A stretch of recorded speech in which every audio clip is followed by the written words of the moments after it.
Deep within the mountains of North Africa, I'm looking for the origins of an ancient legend, an incredible story that begins with Moses and the 10 Commandments.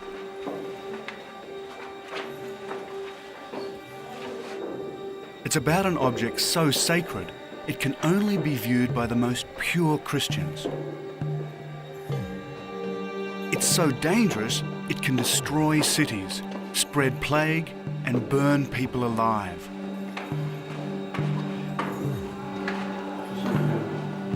Many have looked for the source of this legend. The Crusaders, the popes of Rome, the great kings of Europe, even Indiana Jones. And like them, my quest has brought me to Ethiopia. I'm looking for the keepers of the lost Ark.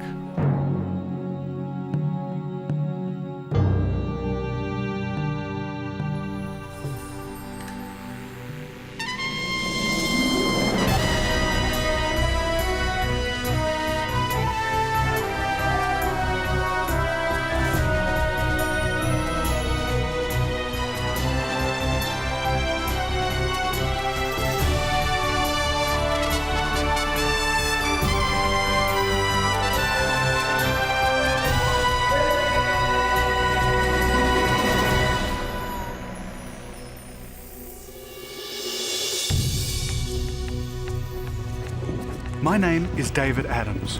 I'm a photojournalist. And while I travel to many strange corners of the earth, I don't normally get a reception like this. Ethiopia is a landlocked nation in North Africa. Once a mountain kingdom, it remained isolated from the rest of the world for over 1,000 years.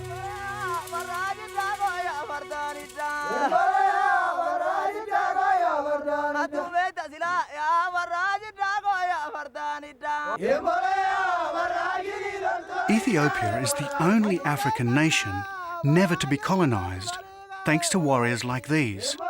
They wiped out invaders with ferocious efficiency.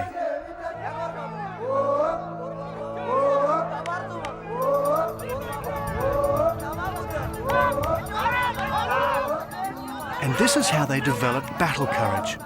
It's the ancient sport of quacks.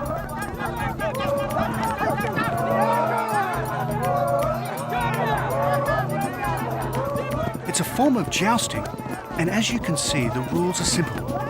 Get out of the way fast. The spears are real and very sharp.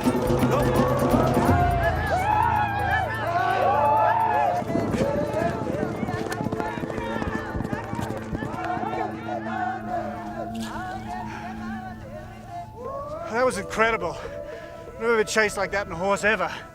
It's no wonder that Ethiopia has never been really occupied with guys like that chasing the people out of here. Just fantastic. Oh.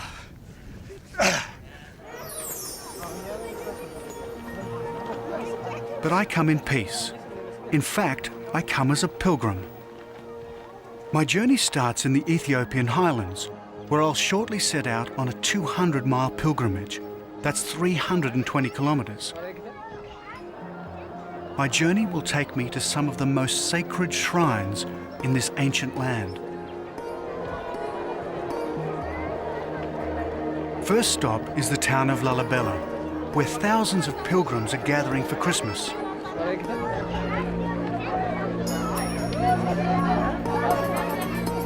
Ethiopia is one of the world's oldest Christian nations, so I wear a white shawl to show respect, and I carry a pilgrim's staff for divine determination. My pilgrimage will take me through the 12 days of the Orthodox Christmas, ending with Timkat, the Ethiopian feast of the Epiphany. But none of this happens on any dates we use in the West. According to the local calendar, there are 13 months in a year. The 21st century is still years away, and sitting here under the midday sun, it's still 5 p.m. In other words, Western time here is irrelevant. And listening to this fire and brimstone preacher, so are some aspects of Western culture. No coffee, he shouts. No alcohol, no loud talk, excessive laughter or noisy parties. Otherwise, I will not enter the kingdom of heaven. Not exactly my idea of Christmas.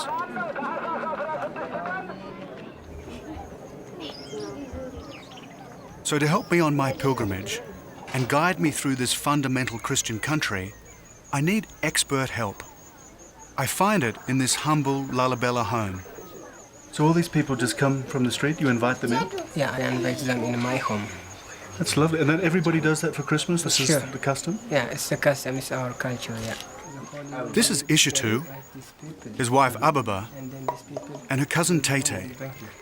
Tomorrow we leave on a family pilgrimage to the ancient city of Gonda. And these people have come from how far away? They came almost 7 days and 8 days from... They came from different parts Really? of Ethiopia. Thank you. This looks like This it would is feed our me for the day. tradition, yeah. This is holy bread. It's astonishing charity in a country so desperately poor. So out of respect, and despite the warnings of the fire and brimstone preacher, I try some of Ishitu's beer. Well, it looks like Australian beer.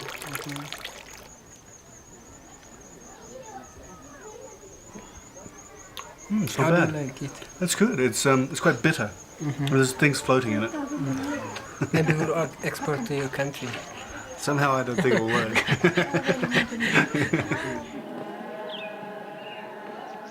Before I set off as a pilgrim, I must learn more about Ethiopian belief. And in Lalibela, you don't have to go far. Here, the church is a thriving institution. 1 in 5 Christian males is a deacon or a priest.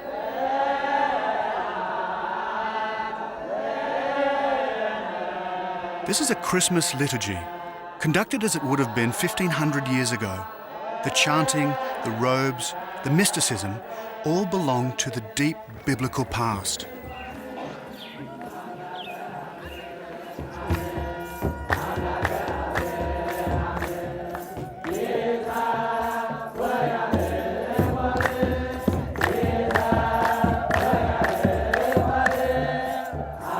While there's something that seems very African about this dance, it's actually one of the oldest liturgies in existence. It has its roots in the days when Christianity was a radical Jewish sect. And underlying it all is unswerving faith. They call Lalibela the New Jerusalem.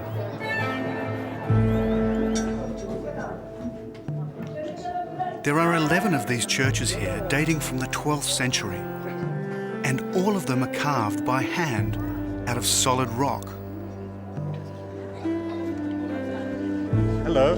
Hello. I'd like to buy some candles. Yeah. Thank you very much. Merry Christmas.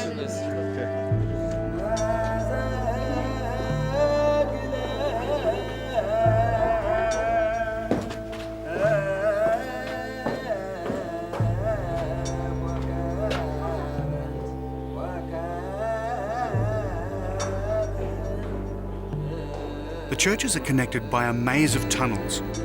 Over the centuries, they've been turned into catacombs. All around me are the bodies of long dead monks, skin and bone preserved in the dry mountain air.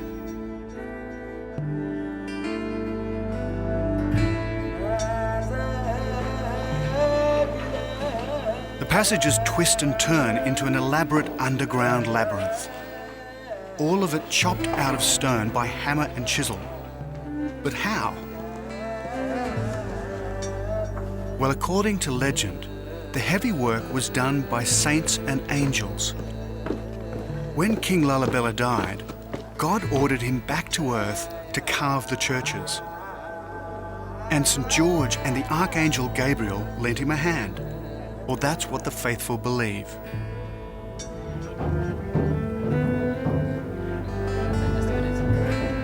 Here in Ethiopia, faith is an obsession. This woman has travelled for days to be rechristened at the Church of St. George.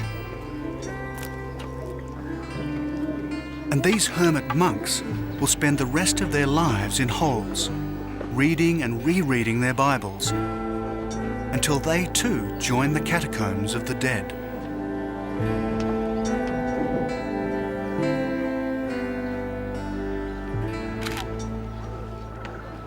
Can you imagine it? They made this just with a hammer and chisel, and this is volcanic rock. If anything is an act of faith, this is.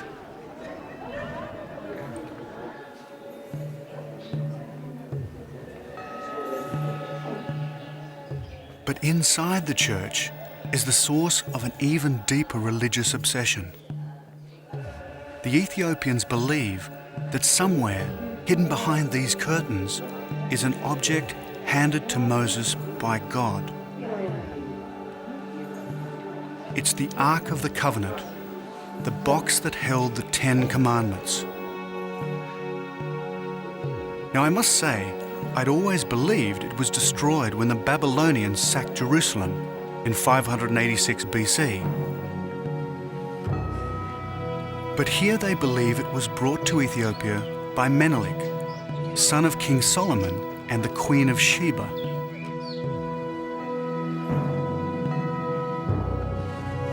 All over Ethiopia, hundreds of churches claim to possess it. It might be here, it might be elsewhere, but where? Well, that's the point of my journey.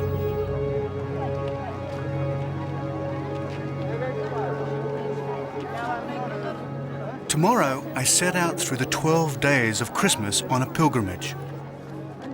I travel to some of the most remote hiding places in Ethiopia on my quest for the secrets of the lost Ark.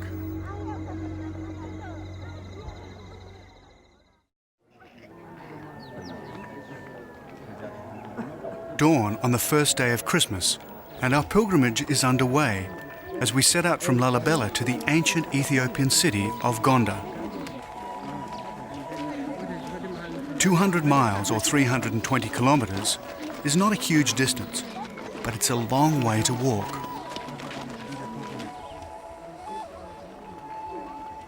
Stage 1 takes us to Bethlehem, but not the biblical Bethlehem. There's a Bethlehem in Ethiopia too, and here I'll find a church that claims a unique connection with the Ark of the Covenant. Ishitu and Ababa have brought their son Zed and their little daughter Jordanis. And it isn't long before we're in the heart of the Ethiopian highlands. This is another reason why Ethiopia has been isolated for so long. These amazing mountains.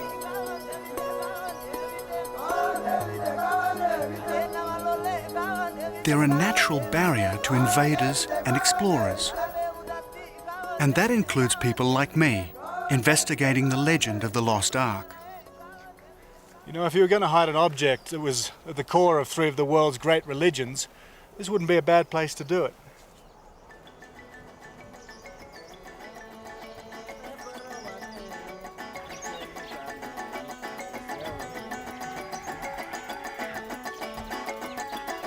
The Pilgrim's Trail takes us through some of the best farmland in the country.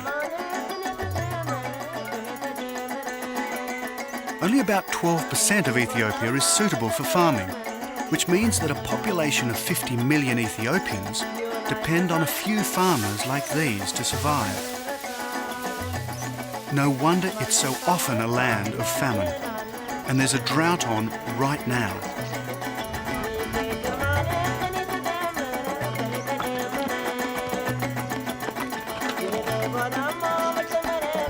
These farming methods have hardly changed since biblical times.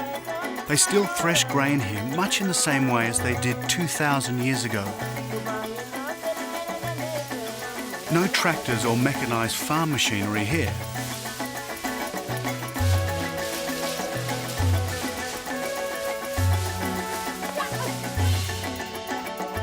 By now we've done about 12 miles or 20 kilometers. And the journey's beginning to take its toll on the youngest member of the group. Would you like me to take Jordan? Sure. Oh, you're getting very heavy. So why do it all on foot? Well, to achieve real redemption, a pilgrim must make a genuine effort. The more we walk, the closer we get to God, and the closer we get to our first destination, Bethlehem. This little town of Bethlehem is typical of the Ethiopian highlands. No power, no running water, not much land for crops or grazing, and desperately poor. We meet the Abba, or priest. If I want to know more about the Ark, I'd better not get on the wrong side of him. David ይባላል እሱ ከአውስትራሊያ ነው የመጣው። Hello, nice to meet you. We've come a long way to see you. Like all guests, we must be made welcome, and that means coffee. They know all about making coffee here in Ethiopia, and so they should. Coffee gets its name from the Kaffa region of Ethiopia, the place, they say, where coffee beans were first discovered. It's always handed round with some ceremony here. Indeed, few conversations start without coffee. And there's a lot that I want to ask the Abba about the Ark. Has the church ever housed the Ark of the Covenant? እዚህ ውስጥ ታቦት አለው። There is the Ark, yeah. Yes, maybe. But I thought the genuine Ark, the one taken from the temple in Jerusalem, was supposed to be in Lalibela. There's Ark here in the church because every church they have their own arks, and we use one Ark for this church. So each church has its own Ark. Fair enough. But isn't there supposed to be only one Ark? The one brought down from Mount Sinai by Moses. Has this been the resting place of the central Ark? ታቦቱ እዚህ ነው አሁን ያለው። Okay, right. But isn't there some confusion? There are now two churches, both claiming the genuine Ark. Since we are Christian, this is our Ark, he says. But surely the Ark can't be in 100 places at once. Is he speaking literally or metaphorically? Both, he says. Now this is really confusing.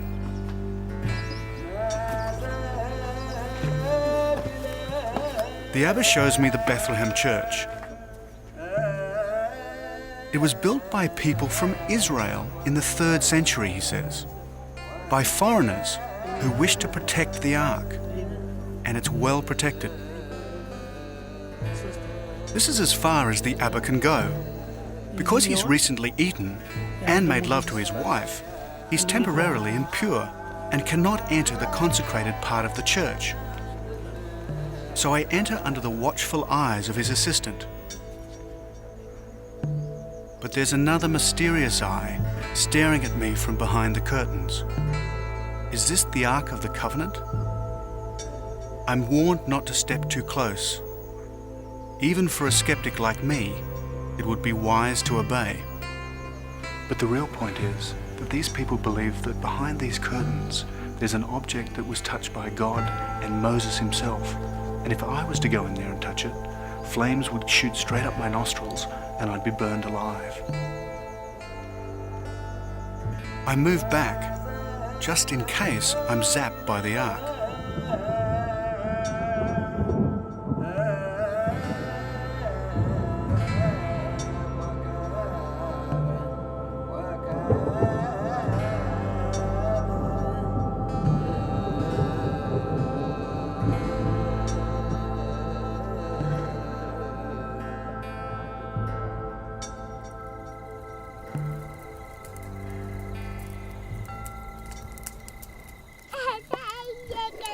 That evening, as Tay and Ababa prepare our meal, I keep little Jordanus amused.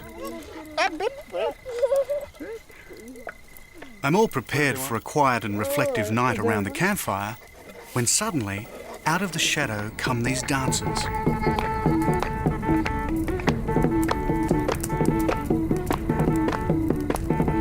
It's called, rather euphemistically, shoulder dancing, and it's a strange mix of Christianity and paganism.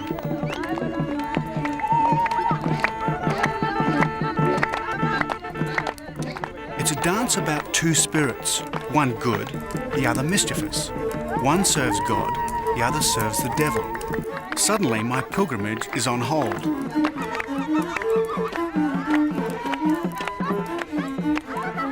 And as I dance to music that sounds strangely Irish, I wonder which spirit will win, the good one or the mischievous one. Thank goodness the Ark is safely locked away in the church, far beyond the reach of skeptics like me. Tomorrow, I continue my quest for the keepers of the lost Ark.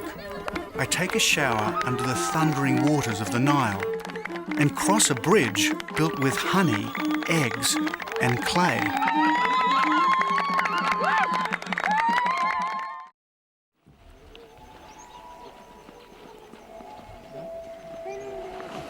It's the 5th day of Christmas, and we wake up to the cool air of a North African winter's dawn.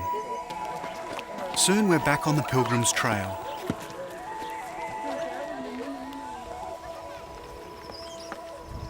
Our route takes us from the Ethiopian Bethlehem back into the mountains as we head for the Blue Nile and the Tissasat Falls.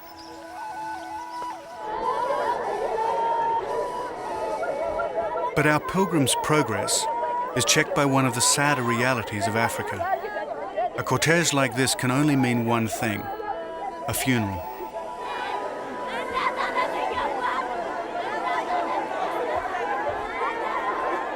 In the crowd, we recognize one of the dancers from the night before. Her 23-year-old cousin has died. As is the custom in small, close-knit communities like this, everyone attends, including us.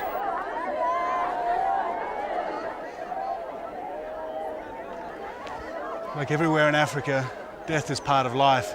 It happens all the time. It's a real privilege to be here because knowing the family, it's a very private moment for them and very, very special for me. I won't ever forget this.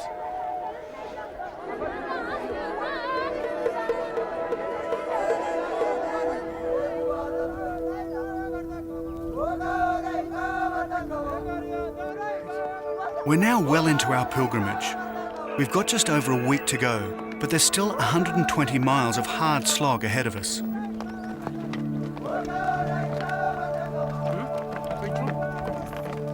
I revel in this beautiful Ethiopian landscape, when suddenly, in the middle of nowhere, we see this. An old European-style bridge. Apparently the Portuguese built it in the 15th century. So the story goes, there was no cement, so they stuck it together with honey, eggs, and clay.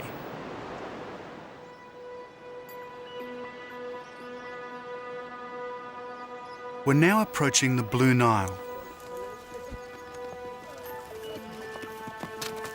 And in the distance, a strange white mist. These are supposed to be some of the most spectacular waterfalls in North Africa. I see the wafting haze that gives them their local name, Tissasat, or the smoke of fire.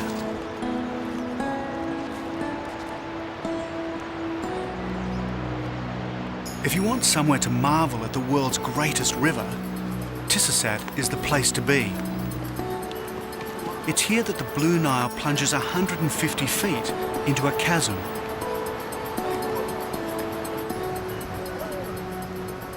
It's the first time that Ishatu and his family have ever seen so much water in one spot. Remember, this is an arid country, plagued by drought. To most pilgrims, this is a miracle.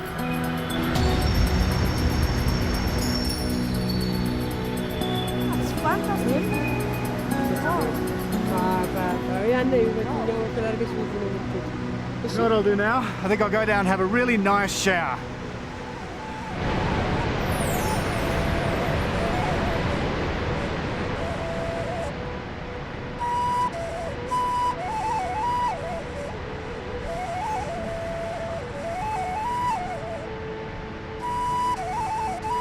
Under the slightly skeptical eye of this young shepherd, I make my way down to the ultimate shower scene. We're in the middle of the dry season. The falls are at their lowest ebb. Imagine what it's like around here when it rains.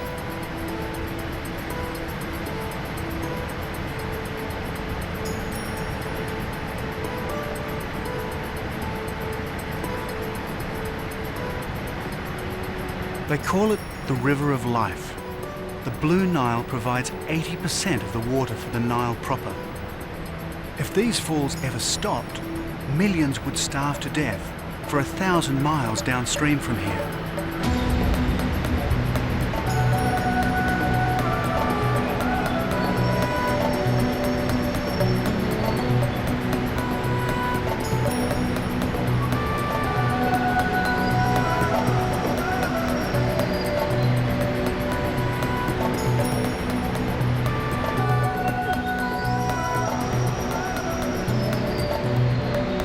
Talk of turning a shower into a religious experience.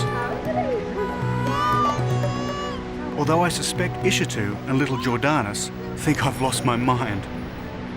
I don't know about them, but this pilgrim's feeling very much rejuvenated. Oh my God, that was like standing in the middle of a hurricane. It's just like, just the most fantastic feeling. It's everything about Africa. My God, come and stand under the Nile Falls. Oh.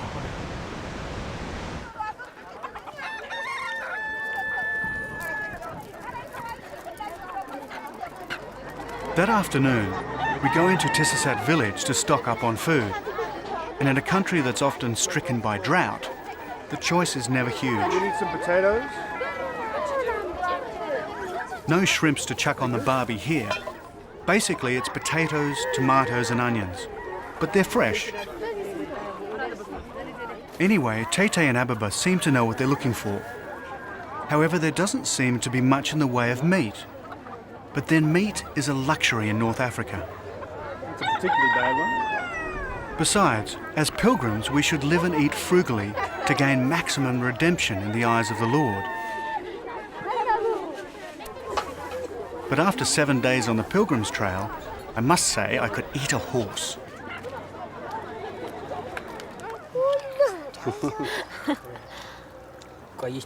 This is the local staple, a flatbread called injera.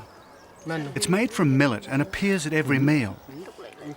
When someone shares food with you, it's a great compliment. But when they actually put it in your mouth, it means affection. Guests are respected, and if the food is around here, we must do like this. Oh, okay, thank you. Oh.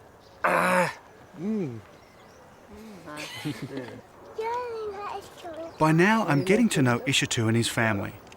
Normally, a pilgrimage would be a very private family event, so they've been generous indeed to let me tag along. You know, a lot of countries in the world don't have pilgrimages at all. And a lot of people, I think, find it very strange that people are still walking hundreds of miles for religious reasons. Well, here in Ethiopia we have a lot of pilgrims, and they came from different parts of Ethiopia, and they visit the monastery churches. But this is my first time with my kids and my wife.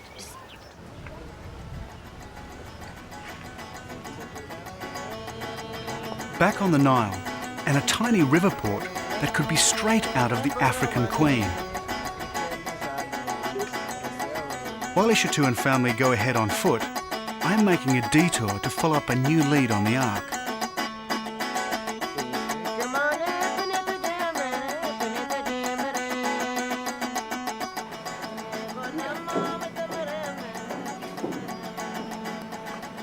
I'm told that when the ark was brought to Ethiopia, it came up past this spot. They tell me there's an island on a lake upstream where the ark is supposed to have been kept for 800 years. Some say it's still there.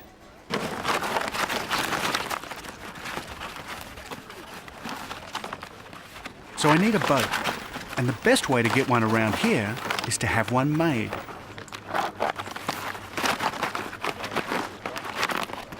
They're making papyrus canoes in a manner unchanged in 3,000 years. I've seen similar craft on the River Tigris, on the Caspian Sea, and on the Andean lakes of South America. How the same idea spread so far, we just don't know. So whatever the reason for their design, it's obvious that these little craft have played a huge role in moving people around the globe. Given they've been around for about 3,000 years, it'll probably hold together just long enough to get me out on Lake Tana to find that equally mysterious Ark of the Covenant.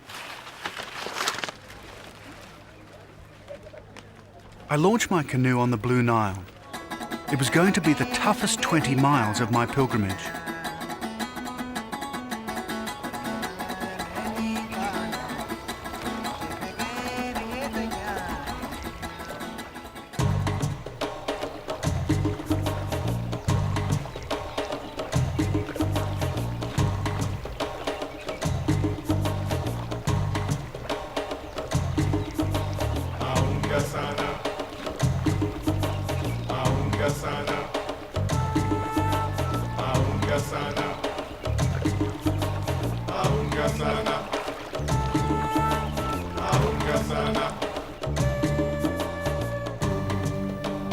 So far, so good, but it's definitely a workout.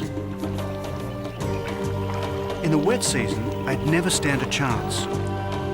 With so much water flooding the river, I'd be swept downstream to oblivion.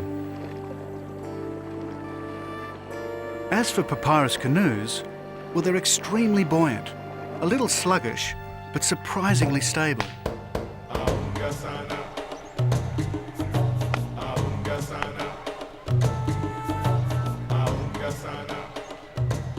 This is an Ethiopian river community that few Westerners ever get to see. Gone is the arid landscape. This one is rich, fertile, and well watered.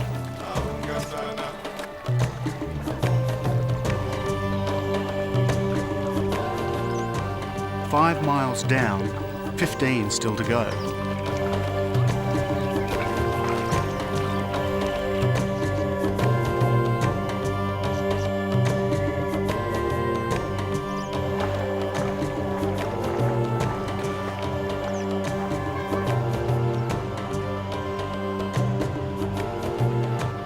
And as the 7th day of Christmas turns to dusk, with arms aching, I look for a place to camp.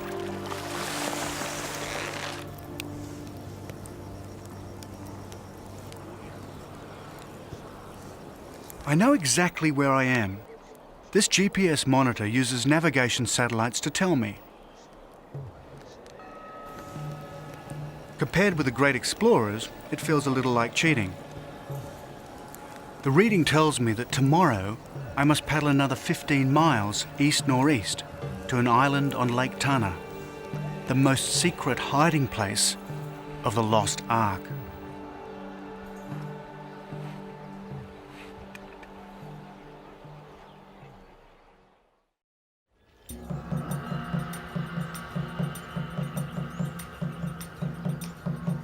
Morning on the 8th day of an Ethiopian Christmas, and I'm back on the River of Life, the Blue Nile of Ethiopia in North Africa.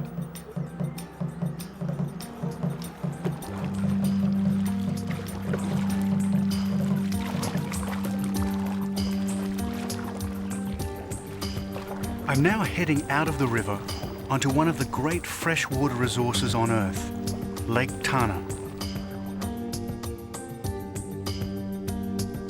Remember, most of the water that flows down the Blue Nile comes from here, and that's a lot of water.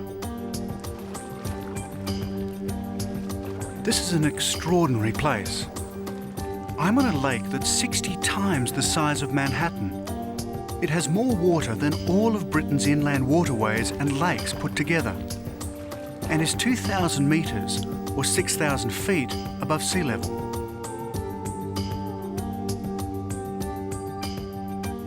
By now, the paddling is starting to take its toll. Somewhere on this lake is the lost Ark of the Covenant, held in a monastery. And according to legend, this time it's the real one.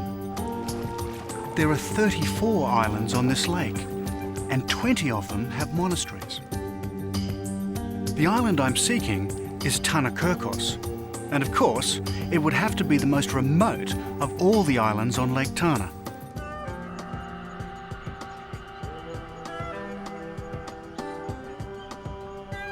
Christian monks have lived here for 1,500 years. Not a bad place to hide the Ark. By now, my arms feel like jelly. I arrive on my waterlogged bundle of reeds. The only sign of life are vultures, peering down like gargoyles from a medieval church. But they're not the only ones watching me.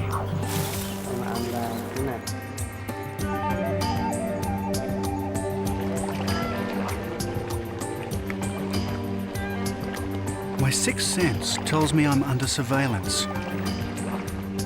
But by now, I don't care.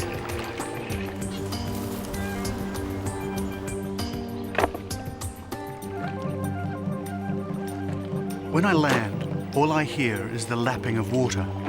I'm ashore and looking forward to using my feet again.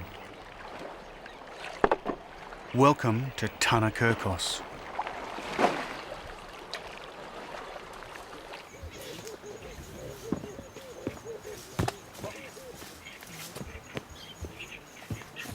The silence is oppressive. Then I see something that confirms the presence of ancient people, stones once used as a sacrificial altar. The holes were to catch the blood of a calf or lamb, but animal sacrifice was only practiced by the early Christian church in Ethiopia. This means the monastery has been here for a very long time.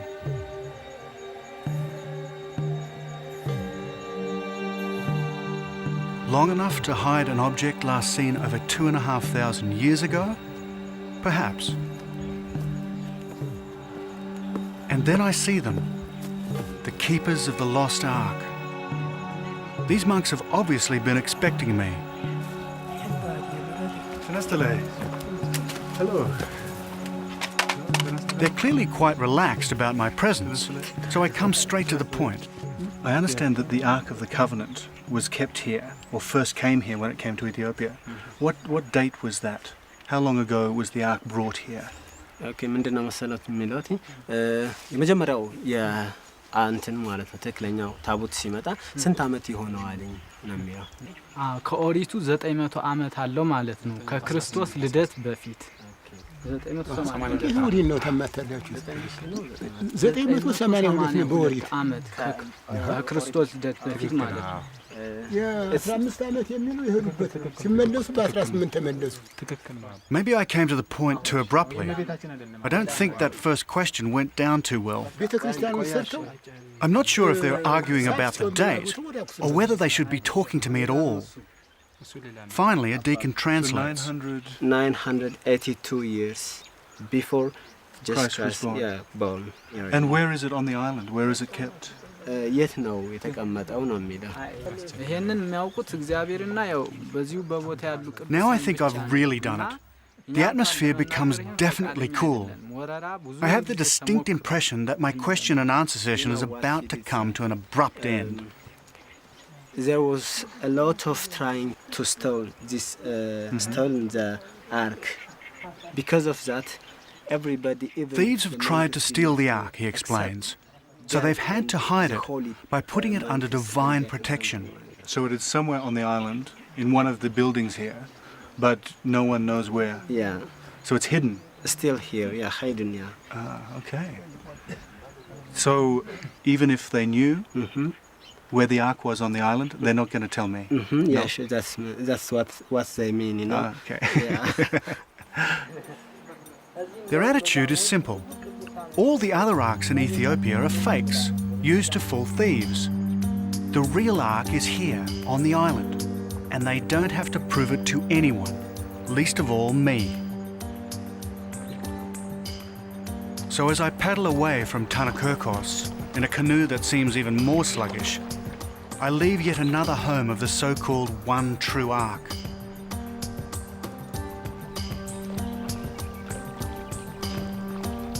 And I think I was right the first time. I'm not dealing with reality, I'm dealing with a legend. But I also wonder if that's the real issue. The 12th day of Christmas is fast approaching. Soon I'll get as close as any skeptic can ever get to the truth of the lost ark.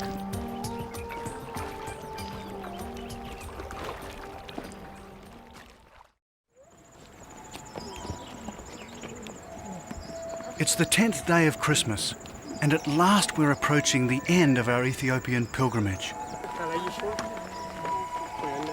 Since we began on Christmas Day, we've walked 200 miles. That's 320 kilometers. Now we reach our final destination, Gonda, the African Camelot.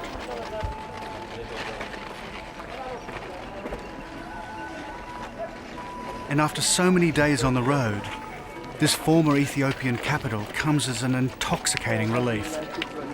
That's beautiful. Yeah, I'm looking forward to it. Gonda reached the peak of its power in the 16th century. From this castle, the Ethiopian emperors, protected by warrior horsemen, wielded absolute power.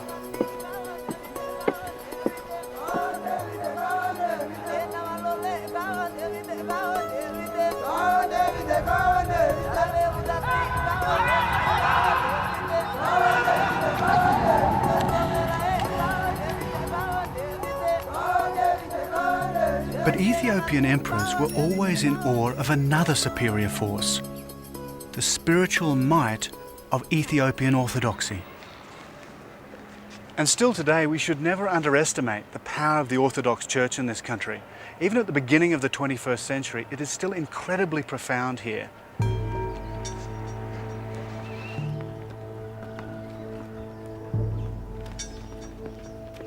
Not far away, Ishitu and his family are entering the most famous church in North Africa to pray. They must purify themselves for tomorrow. This church is called the Debre Brihan Selassie, built in the 16th century, and it's famous for its frescoes.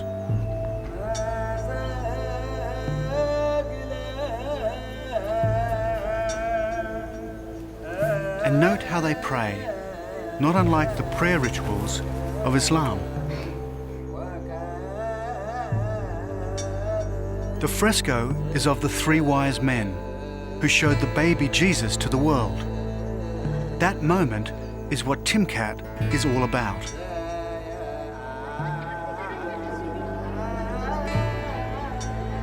And as the sun sets over Gonda, the atmosphere is charged with intense religious fervour.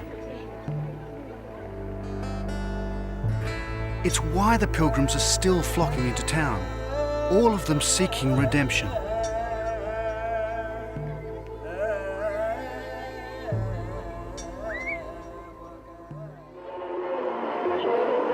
Next morning, it's the start of Timkat. Religious passions explode in the streets. For the next 2 days, there are similar celebrations all over Ethiopia. It's the biggest ceremony in the Orthodox calendar.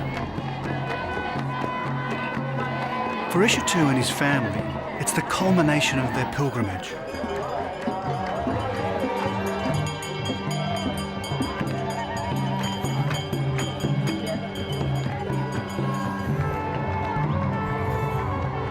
But for me, it's a little different. Because it's at Timkat when the most sacred objects of Ethiopian Christendom are put on show.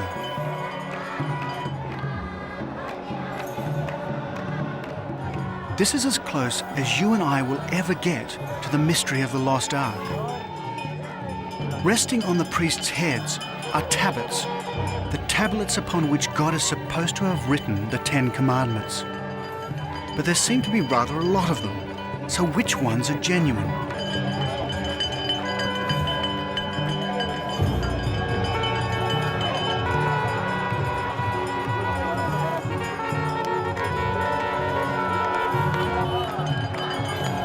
Then I'm told that each tablet comes from a different church in Gonda. Each is believed to have the power of the ark, which is why they're covered in cloth. If anyone other than their guardian priest sees them, they'll be instantly consumed by fire. At least that's what the faithful believe.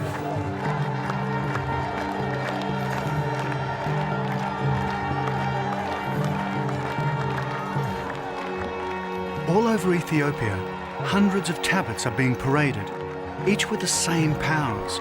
each supposedly inscribed with the laws of Moses as writ by the finger of God. And here at last, I'm beginning to understand what they're on about. This isn't about reality, it's about faith. You don't ask God to prove his existence, so why ask the same of the Ark? And it's that faith that's brought the pilgrims to Gondo. It's why Ishatu, his family and I have walked all this way. Did you enjoy it? I enjoyed very much, very, very much. Really, I don't have what to tell you about what I enjoyed. Tay, what did you think? You enjoy it? Yeah? ደስ ብሎሻል ወይ ነው የምልሽ ትታይ በእንግሊዝኛ አበይ። Would you think you'll come back next year? Well, maybe I will come with my friends to visit this place because I enjoyed very much about Timkat or Epiphany. Yeah.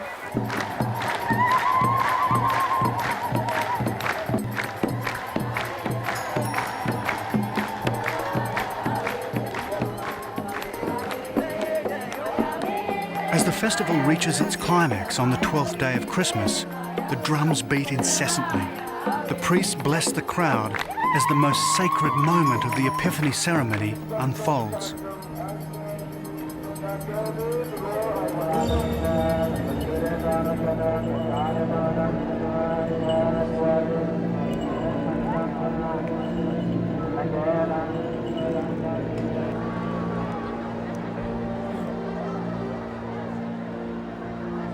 They push a raft out into the lake. The candles are both a sign and a symbol. The symbol is the giving of life to the Saviour, and the sign is for everyone to repeat their christening.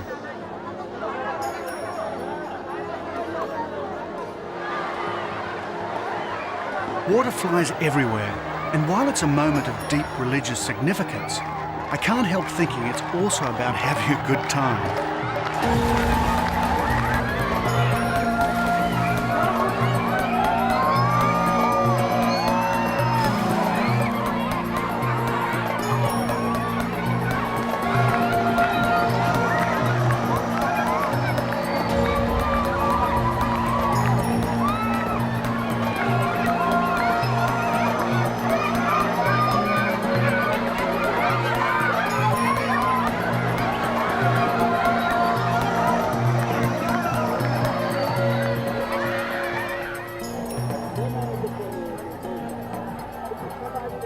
And what of the Ark of the Covenant?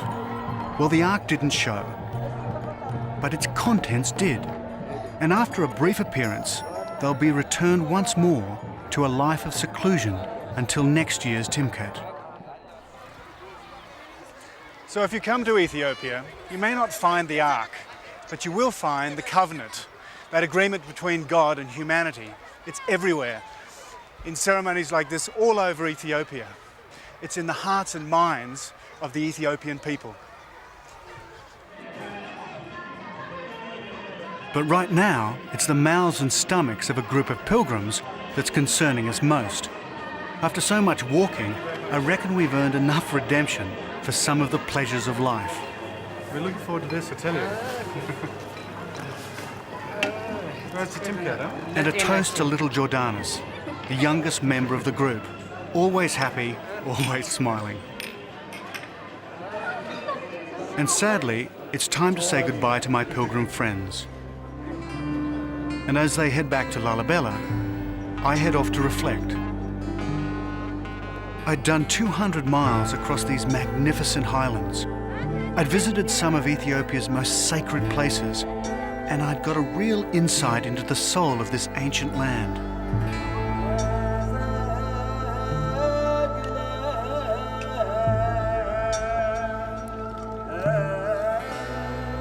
As for the legend of the Lost Ark, well, it was exactly what I expected it to be. A legend. An article of faith that sits somewhere between myth and metaphor.